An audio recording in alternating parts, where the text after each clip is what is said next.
Apapun yang dapat dibayangkan dan dipercaya oleh pikiran manusia bisa dicapai. Pikirkan sejenak.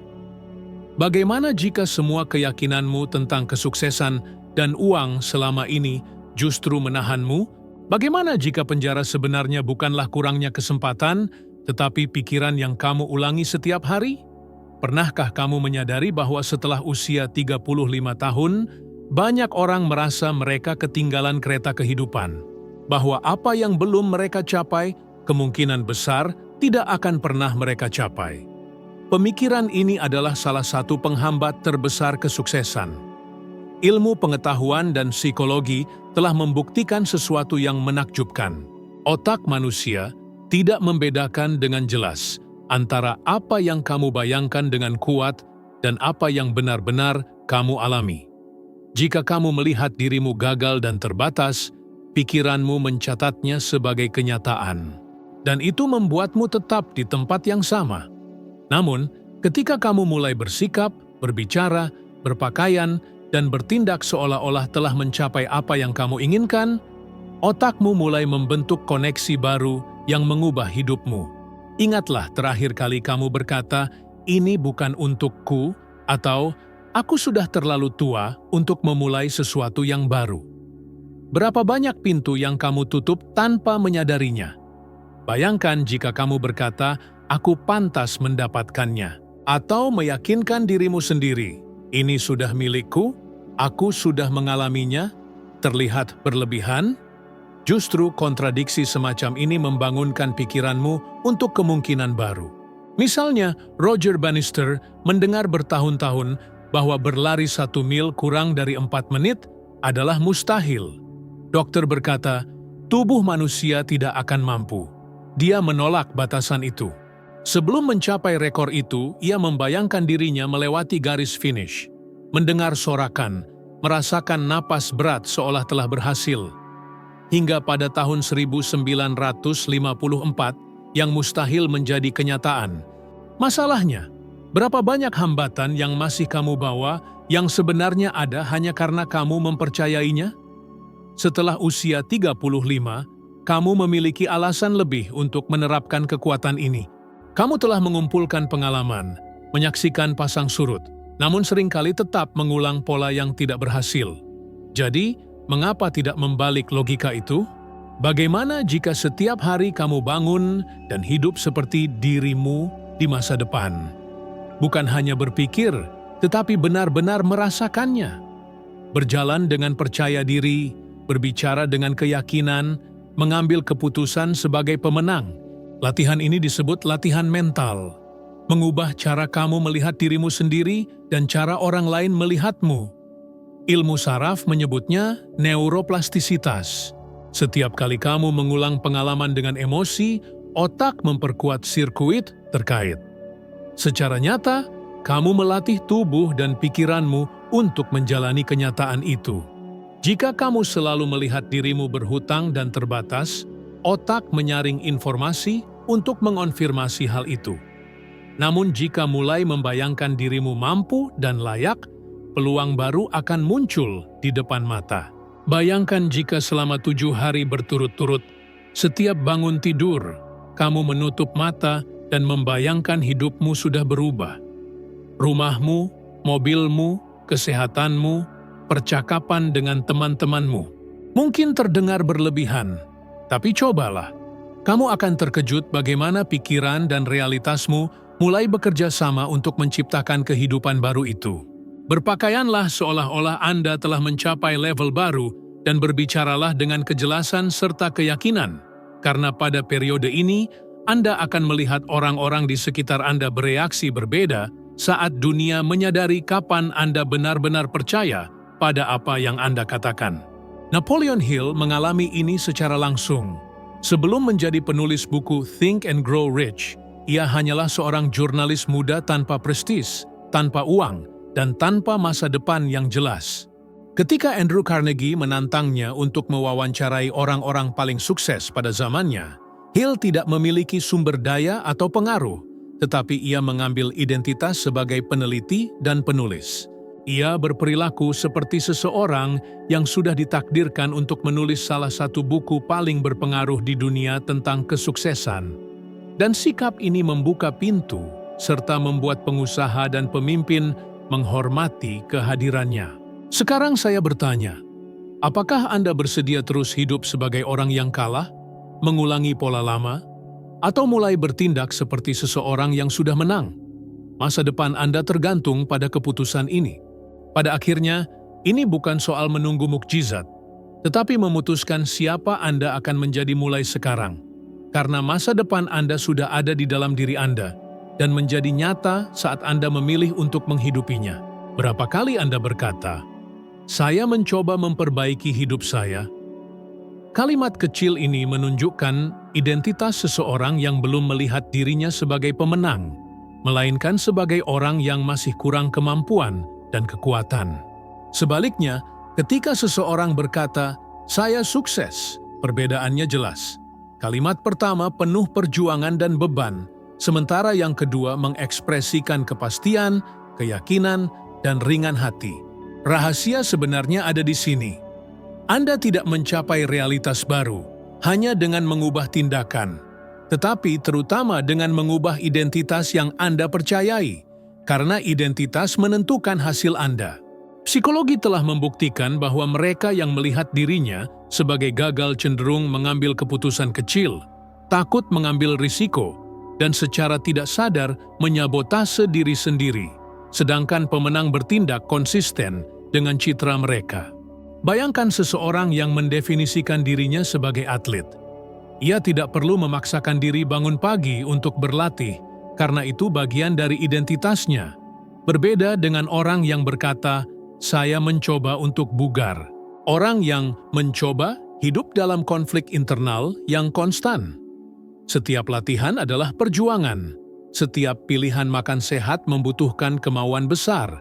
Dan perbedaannya bukan pada usaha, tetapi pada identitas. John Fitzgerald Kennedy mengetahui hal ini ketika menyatakan, di tengah Perang Dingin, bahwa Amerika Serikat akan pergi ke bulan dalam dekade itu tanpa ragu atau berspekulasi.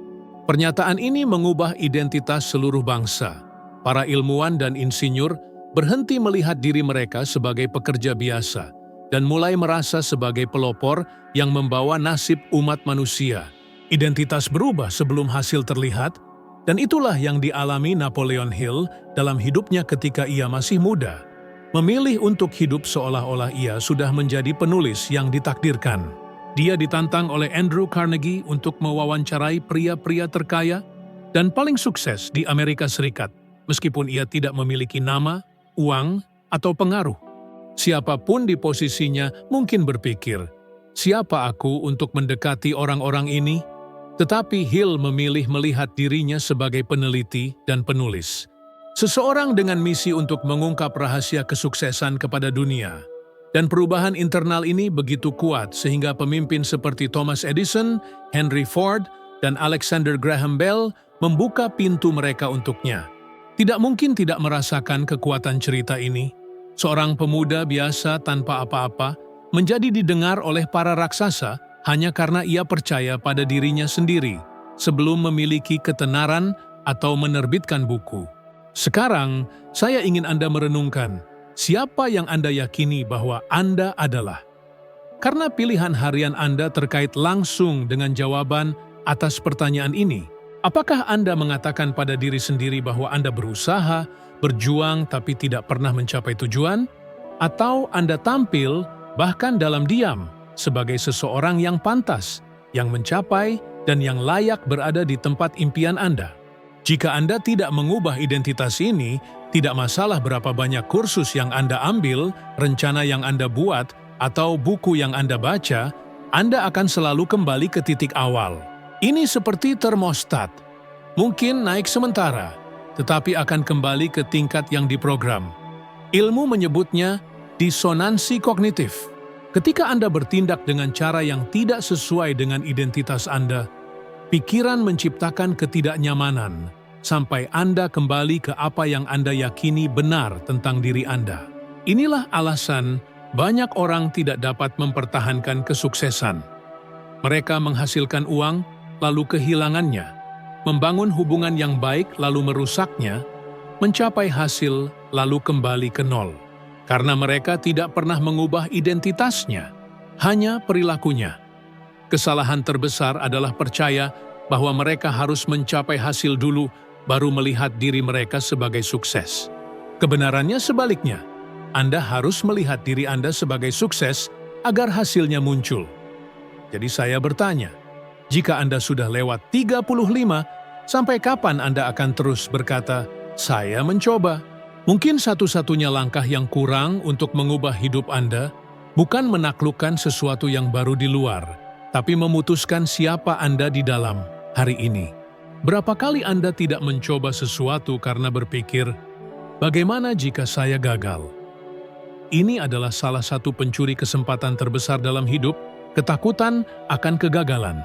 Ini diam tapi menghancurkan, melumpuhkan Anda dan membuat Anda berpikir lebih baik tidak mengambil risiko daripada merasakan sakitnya kekalahan.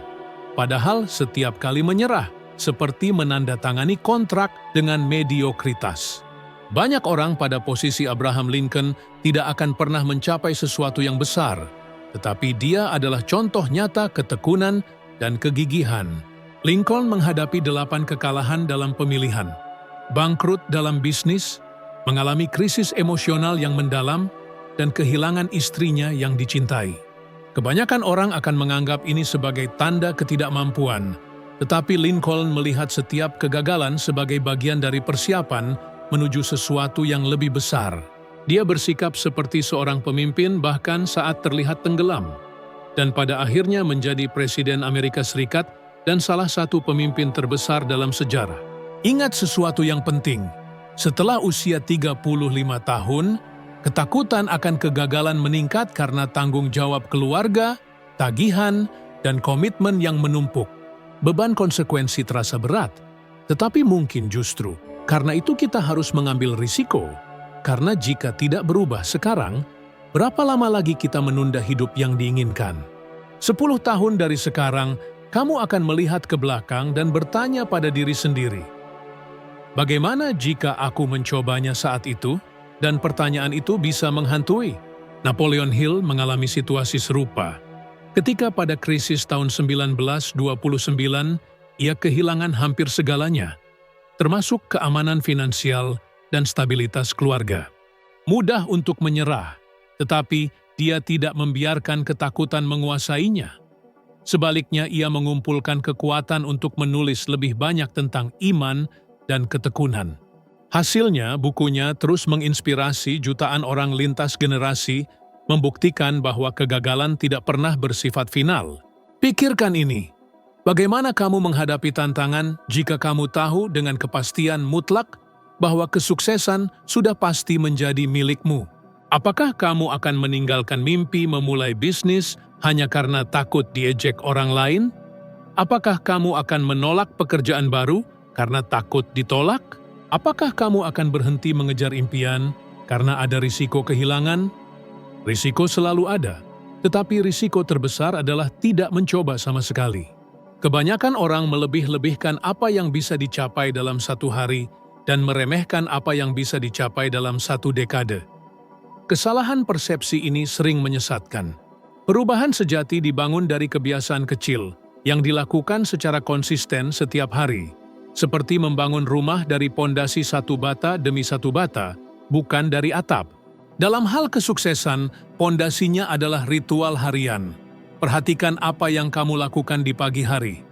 Banyak orang langsung memegang ponsel dan kehilangan energi sebelum hari dimulai. Dalam setengah jam, kejernihan pikiran sudah hilang. Tetapi, dengan rutinitas sederhana namun kuat, seperti 10 menit visualisasi dan 5 menit menulis prioritas, segalanya berubah. Beberapa saat hening untuk menghubungkan diri dengan versi dirimu yang sudah mencapai tujuan, terlihat kecil, tapi sebenarnya membangun sesuatu yang besar. Vince Lombardi, pelatih Green Bay Packers, sangat memahami ini. Ketika memimpin tim yang hampir runtuh, ia fokus pada praktik harian yang diulang terus-menerus. Dia tidak mencari perubahan besar seketika, tetapi membangun ritme harian yang diulang hingga tuntas, Menciptakan budaya baru menuju kesuksesan. Para pemain berlatih dasar-dasar dengan disiplin sedemikian rupa, sehingga secara bertahap identitas tim berubah. Mereka tidak lagi melihat diri mereka sebagai pecundang, tetapi bertindak seperti juara bahkan sebelum menang di skor. Hasilnya historis, 5 gelar dalam 7 tahun, dan semuanya dimulai bukan pada momen kejayaan, tetapi melalui ritual harian yang konsisten. Disinilah kaitannya langsung dengan hidupmu. Ritual harian apa yang kamu jalankan? Apakah kamu mengatur ruang kerja seperti orang yang sudah makmur? Atau hidup di tengah kekacauan yang memperkuat gagasan bahwa segala sesuatu tidak mengalir? Apakah kamu berpakaian seperti versi masa depan dirimu yang ingin dicapai? Atau seperti orang yang sekadar bertahan hidup? Mungkin terlihat dangkal, tetapi tidak demikian. Lingkunganmu, penampilanmu, kata-katamu, semuanya memberi sinyal ke otakmu tentang identitasmu. Jika kamu hidup berantakan, kelelahan, dan tidak jelas arahmu, jangan harap hasilnya berbeda. Napoleon Hill mengalaminya dengan intens. Selama krisis 1929, ketika kemiskinan dan keputusasaan melanda jutaan orang Amerika, dia bisa saja menyerah. Tetapi dia tetap menjalankan ritual menulis setiap hari. Bahkan ketika tidak tahu apakah ada yang akan menerbitkan idenya, ia menanamkan kebiasaan disiplin harian yang pada akhirnya menghasilkan karya-karya yang melewati generasi.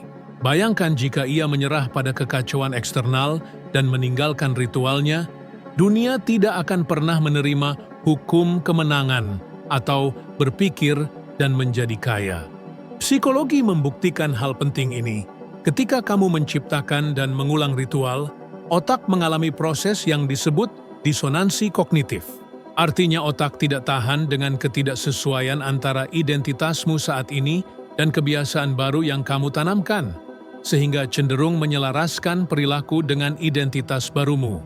Itulah sebabnya pada awalnya, ritual baru mungkin terasa tidak nyaman atau bahkan palsu. Tetapi ketidaknyamanan itu tanda pertumbuhan, karena otak sedang menata ulang untuk mendukung versi dirimu yang lebih besar. Sekarang saya bertanya, ritual harian apa yang kamu jalankan, yang membentuk identitasmu? Suka atau tidak, mereka membentuk hidupmu.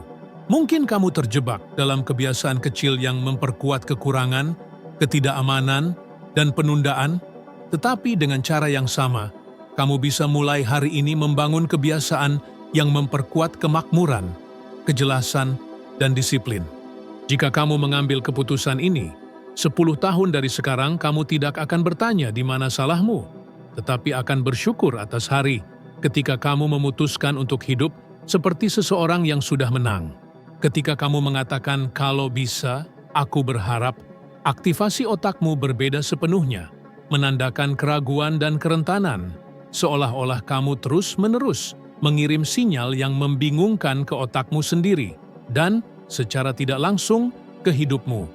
Pikirkan baik-baik.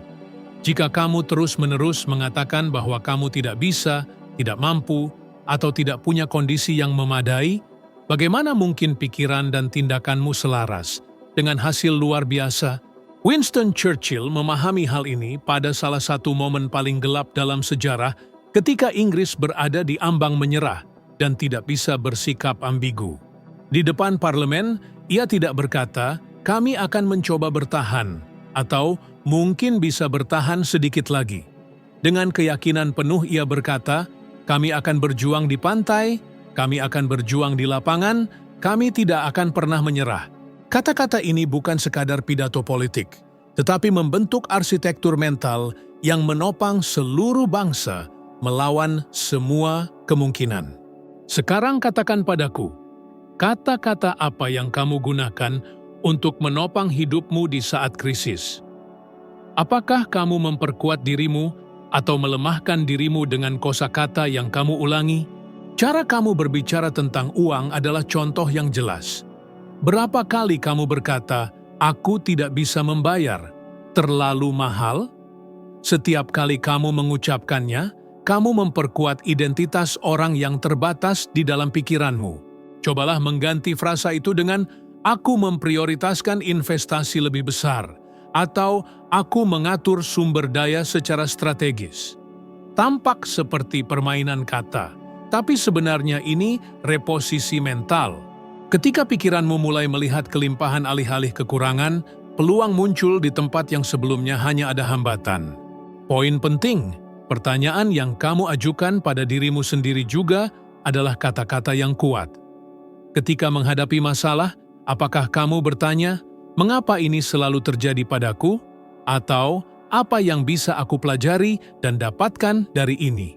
Pertanyaan pertama menempatkanmu sebagai korban. Yang kedua menempatkanmu sebagai pencipta. Otak mencari jawaban dan akan menemukan bukti yang sesuai dengan pertanyaan yang kamu ajukan. Jika kamu bertanya, "Mengapa aku selalu sial?" Ia akan mengingat kejadian yang memperkuat pandangan itu. Jika kamu bertanya, "Bagaimana aku bisa mengubah ini menjadi keuntungan?" Ia akan mencari solusi, ide, dan jalan yang sebelumnya tersembunyi. Aku menantangmu. Habiskan 1 minggu penuh untuk memperhatikan kata-kata yang kamu gunakan. Setiap kali kamu mengatakan sesuatu secara otomatis yang menunjukkan keraguan atau kekalahan, segera ganti dengan frasa penuh keyakinan. Awalnya akan terasa artifisial, hampir dipaksakan. Tapi perasaan itu bukan tanda kepalsuan, melainkan tanda perubahan.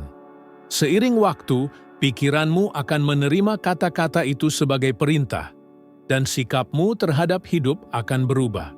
Ingat, kata-kata menciptakan dunia. Churchill menciptakan perlawanan dengan kata-kata. Hill membuka pintu dengan kata-kata. Dan kamu?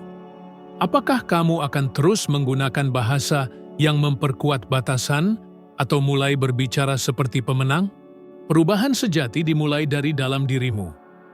Cara berpikir, berbicara, dan bertindak membentuk identitasmu dan membangun realitasmu. Tidak masalah jika kamu telah melewati usia 35 atau 50 tahun. Saatnya menentukan siapa dirimu mulai sekarang. Langkah selanjutnya sudah menantimu. Video berikut yang muncul di layar akan membantumu naik 1 tingkat lagi dalam perjalanan evolusi ini untuk menjadi 1% lebih baik daripada dirimu saat ini. Terima kasih dari hati, dan aku menantimu di video berikutnya.